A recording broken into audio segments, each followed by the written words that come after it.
104. Covenant versus Détente. Chalcedon Position Paper number 85, April 1987. St. Paul in 2 Corinthians chapter 6 verse 14 sums up a basic premise of God's law. Be ye not unequally yoked together with unbelievers, for what fellowship hath righteousness with unrighteousness, and what communion hath light with darkness? In Exodus chapter 23, verses 31 to 33, all treaties and alliances with godless nations are banned, and this is restated in Exodus chapter 34, verses 12 to 16, where this ban includes interfaith marriages. We are also told that all such unequal yoking is a prelude to idolatry. Deuteronomy chapter 7, verses 3 to 4.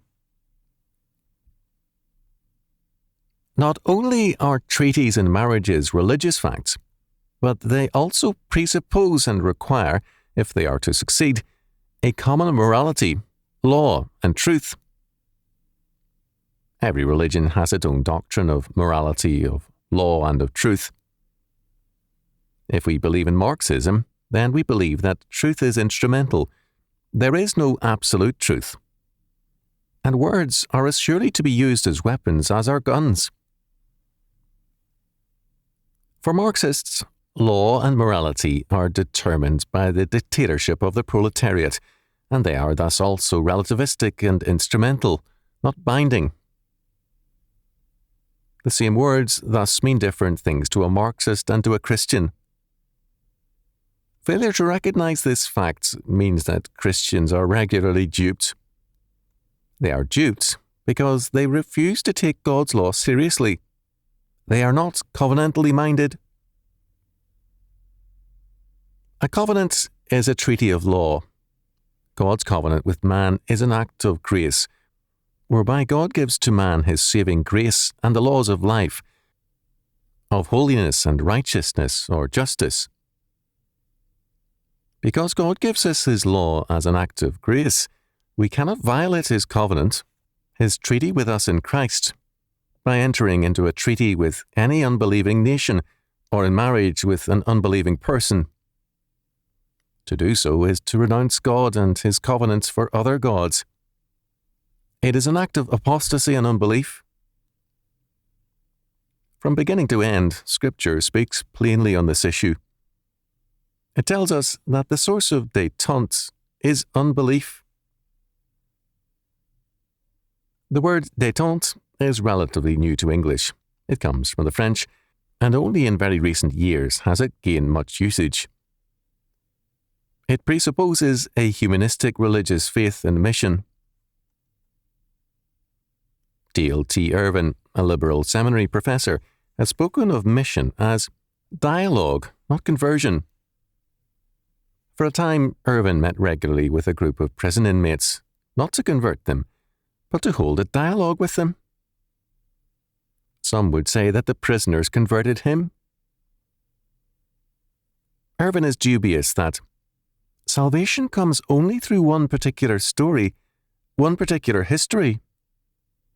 He is happy that a new form of mission is now underway and promoted by such groups as the Seminarians for Peace. This new mission is coexistence. For the quote-unquote Christian participants in this kind of mission, that is, such as the Seminarians for Peace, it was clear that the categories of Western Christian thought are in their last hours. For such people, there is no exclusive truth or revelation, and traditional Orthodox Christianity must die in order to make way for a new humanity. For Irvin, the true resurrection is to enter into a worldwide coexistence with all the old quote-unquote forms, now integrated into the common life of humanity. D.L. T. Irvin, Mission as Dialogue, in M.D. Bryant and H.R. Hussey, editors, Eugen Rosenstock Hussey, Studies in His Life and Thought. Edwin Mellon Press, 1986, pages 203 to 216. In this perspective, all that matters is humanity as such, not God, not truth, not justice.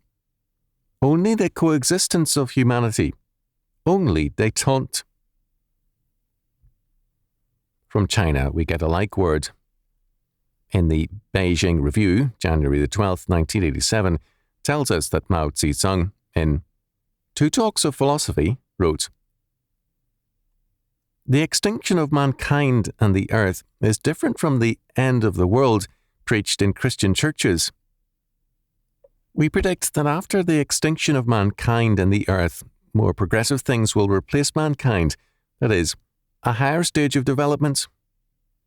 Mao went on to say, Marxism also had its emergence, development and extinction.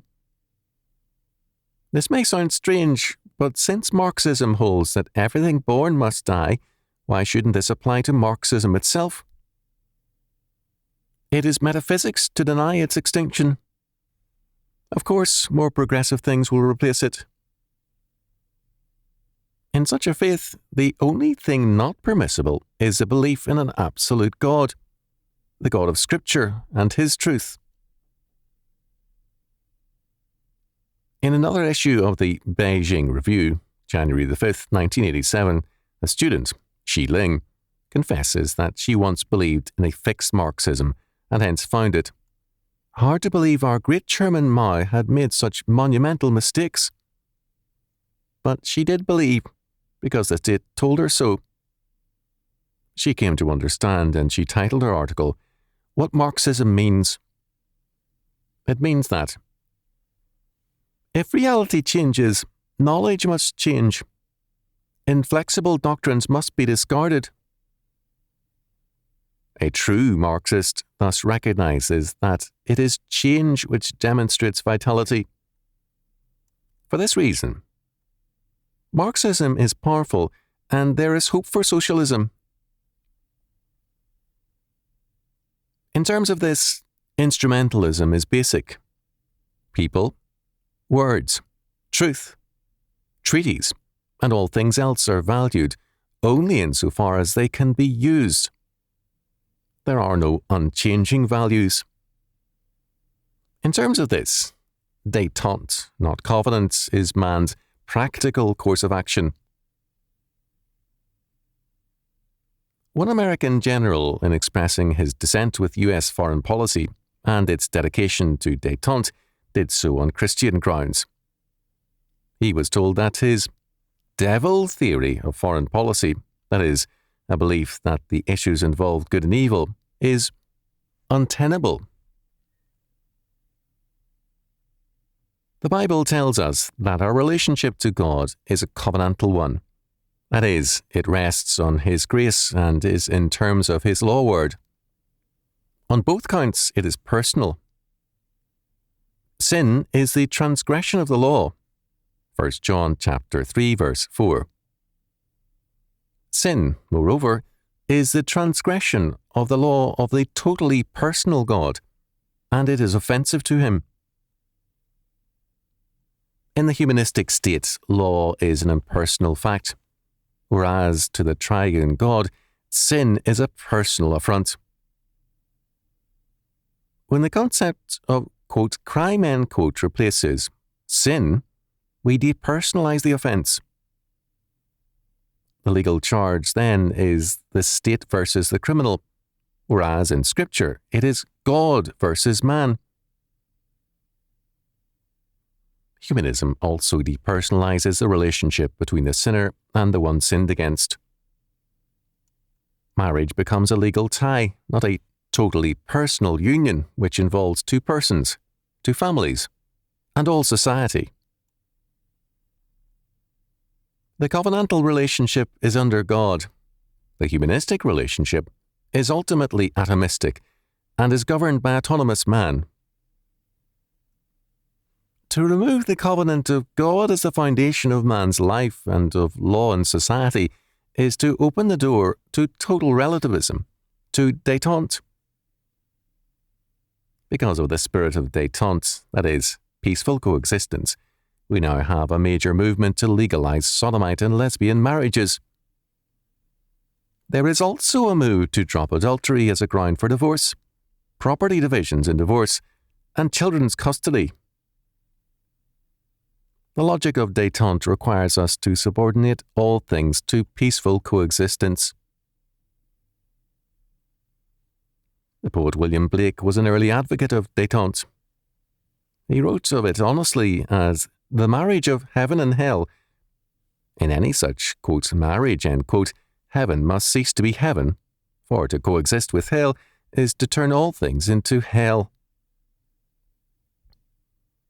St. Paul tells us that unequal yoking is evil and forbidden.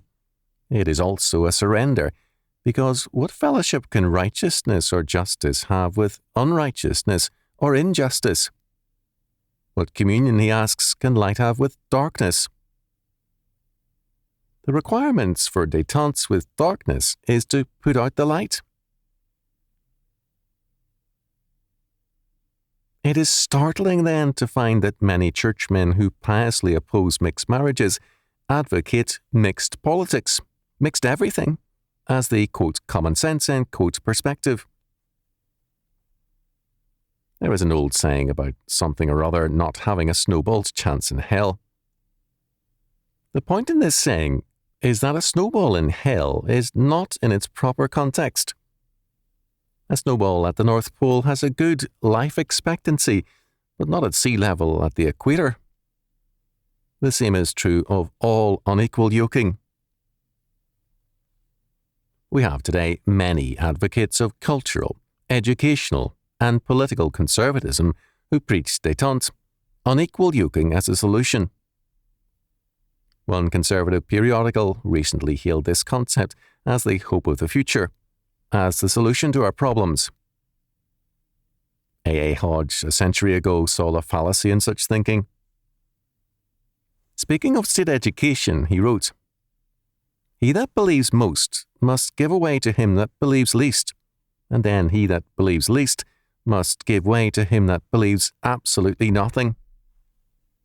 Popular Lectures on Theological Themes, 1887, pages 283 and 284. At one time, both Catholics and Protestants opposed all such unequal yoking. Now, too often, both are frequently avid for it. At one time, a declaration by God commonly recognized and obeyed was his word in Isaiah chapter 42, verse 8. "I am the Lord, that is my name, and my glory will I not give to another, neither my praise to graven images." The Lord God is emphatic that he will not give his glory to another. The prophets repeatedly declare God's wrath and judgment on all persons and nations who believe that man's diplomacy and détente, rather than God's law, is the way to peace and victory. If the Old Testament and the New are true, then it is clear that we face a worldwide judgment for our politics of détente. We have made our peace with evil and become evil. We have had more faith in détente than in the power of our covenant God. We have done evil and called it good. The men and nations of the world have treated God and his law as irrelevant and immaterial to their problems, and now they face their greatest problem, the wrath of God. Détente is an alliance with evil to accomplish a humanistic good, and it is therefore as much under God's judgment now as in biblical times. God, who does not change, condemns all forms of détente. Liberation theology is a form of détente. It is easy to condemn such an unequal yoking. However, does such a practice of détente become tenable and holy if we practice it? Does our side define what is good, or does God? The essence of injustice and evil is, in those days there was no king in Israel, that is, God was rejected as king. Every man did that which was right in his own eyes. Judges chapter 21, verse 25. The covenant requirement is, "And these words which I command thee this day shall be in thine heart." Deuteronomy chapter 6, verse 6. "And shall govern all of life." Jesus is the covenant redeemer, come to create a new covenant people and to empower them to establish his kingdom. All who are brought into the covenant of God by his grace are, in terms of Scripture and the ancient law of covenants or treaties, vassals of God in Christ. The vassal cannot enter into any treaty with another power or with anyone who is not also a vassal of the triune God. To do so is to betray the covenant and to be guilty of treason. The covenant God requires uncompromising and unswerving allegiance.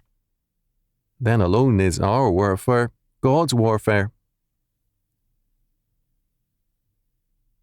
The curses pronounced in Scripture are curses against covenant breaking, and the blessings pronounced are for covenant faithfulness.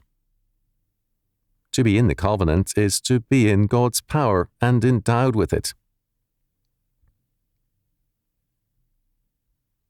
Oliver Cromwell was a strong champion, not of any particular church, but of God's covenant. In a letter to his son-in-law, Lord Fleetwood, husband of Cromwell's eldest daughter, Bridget, Cromwell wrote on June the 22nd, 1655, "Dear Charles, my love to thee, and to my dear Biddy, who is a joy to my heart, for what I hear of the Lord in her. Bid her be cheerful and rejoice in the Lord once again. If she know the covenant, she cannot but do so. For that transaction is without her, sure and steadfast, between the Father and the mediator in his blood. Therefore lean upon the Son, or looking to him, thirsting after him, and embracing him.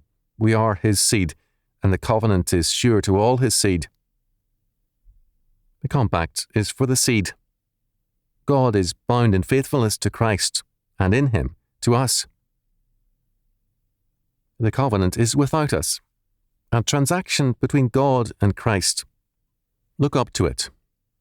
God engageth in it to pardon us, to write his law in our hearts, to plant his fears so that we shall never depart from him. We, under all our sins and infirmities, can daily offer a perfect Christ, and thus we have peace and safety, and apprehension of love, from a Father in the covenant who cannot deny himself. And truly in this is all my salvation, and this helps me to bear my great burdens. M. H. Watts, God's Covenants, Volume 1, pages 10 and 11. In Détente, all we have is man and his folly. In the covenant, we have the power of the triune God.